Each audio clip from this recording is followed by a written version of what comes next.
പക്ഷേ രാജ്യത്തിൻ്റെ ആവശ്യം നിർവഹിക്കാൻ വേണ്ടി നിയോഗിക്കപ്പെട്ടുള്ളവർ അത് കൃത്യമായി ചെയ്തിട്ടുണ്ട്.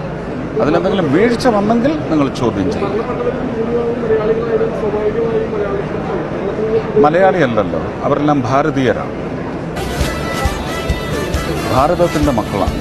ഒരു രാജ്യം വിട്ട് പുറത്തു പോയി കഴിഞ്ഞാൽ ഭാരതത്തിൻ്റെ പാസ്പോർട്ടിലാണ് പോകുന്നത്. ഭാരതമാണ് പിന്നെ അവരുടെ ജീവനും അവരുടെ സ്വത്തിനും അവരുടെ ജീവനത്തിനും ഉത്തരവാദിത്വം. ഭാരതം അത് കൃത്യമായി ചെയ്തിട്ടുണ്ട്. അങ്ങനല്ലേ കോൺസ്റ്റിറ്റ്യൂഷണൽ സ്ട്രക്ചർ? അതല്ലാന്ന് നിങ്ങൾ സ്ഥാപിക്കുകയും പറയും. അതൊക്കെ കൃത്യമായി ചെയ്തിട്ടുണ്ട്. വെറുതെ അനാവശ്യമായ ഒരു കോൺട്രവേഴ്സിയൊന്നും ഉണ്ടാക്കില്ല. വേഗത്തിലായില്ലേ?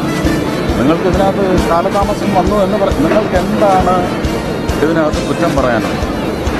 ഞാൻ മനസ്സിലാക്കുന്നത്